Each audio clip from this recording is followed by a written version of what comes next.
Hi friends, அப்போ நம்ம சிந்து பைரவி பார்க்க போகிறோம். சிந்து பைரவியில் வந்துட்டு எல்லாரும் சேர்ந்து ஒரு பாடாப்படுத்துறாங்க. ஏன்னா நம்ம சிவா அதுக்கு மேலே ஒரு பாடாப்படுத்துறாரு. என்னன்னு தானே கேட்குறீங்க?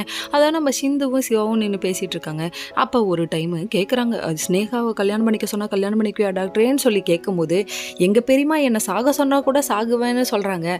இப்போ நான் என்ன கேள்வி கேட்டேன், இவன் என்ன பதில் சொல்கிறான் அப்படிங்கிற மாதிரி ஆயிடுச்சுன்னா பார்த்துக்கோங்க. கடைசியில் வடை போச்சே, டே இதுக்காக வாடா இவ்வளோ போராடுறேன் அப்படிங்கிற மாதிரி ஆச்சு சிந்துவோட ரியாக்ஷனு. அது மட்டும் இல்லைங்க, அதாவது எங்கள் பெரியம்மா எனக்கு கிணத்துல குச்சி சாவ சொன்னா கூட நான் சாவேன். ஆஃப்டர் ஆல் இது ஒரு கல்யாணம் தானே, ரியாக்ஷன் வேற மாதிரி இருக்கு. டே நீ அவனா நீ.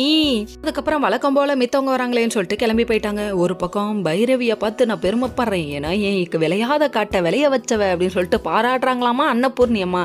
அதை ஓரமாக நின்று கேட்கும் போது, உனக்கு திருஷ்டி சுற்றி போடணும், திருஷ்டி பூசணிக்காய் சைஸில் தான் அதுவே இருக்குது, அதையே சுற்றி போடு அப்படிங்கிற மாதிரி ஆச்சு. சரி, இதெல்லாம் ஒரு பக்கம் இருக்கு. அந்த பயிரை கெடுக்கணுங்கிறதுக்காகவே எசக்கியும் மகாவும் திட்டம் போட்டுட்டு இருக்காங்க. இன்னொரு பக்கம் நம்ம காயத்ரி மனசுல எட்டம் பிடிக்கணுங்கிறதுக்காகவும் திட்டம் போடுறாரு. டே திட்டம் போடுறதே ஒரு வேலையா வச்சிருக்கேடா அப்படிங்கிற மாதிரி ஆச்சு. அவங்கவுங்க லைஃப் அவங்கவுங்க பார்க்கும்போது என் புருஷன் கூட என்ன சேர்ந்து வேலை விடுங்கடாங்கிற மாதிரி ஆச்சு நம்ம சிந்துவோட ரியாக்ஷனு. மறுபடியும் போய் மறுநாள் காலையில் சிவா கிட்ட பேசிட்டு இருக்கு. அப்போ வேகமாக ஸ்னேகாவை கல்யாணம் பண்ணிக்கணும்னு சொன்னா என் பையன் கல்யாணம் பண்ணிக்க வேண்டி உனக்கு என்னடி பிரச்சனைன்னு சொல்லிட்டு தரன்னு இழுத்துட்டு போறாங்க. அப்போ காண்டாயி பிடிச்சி கத்தி விட்டுட்டாங்க நம்ம யாரு சிந்து தாங்க.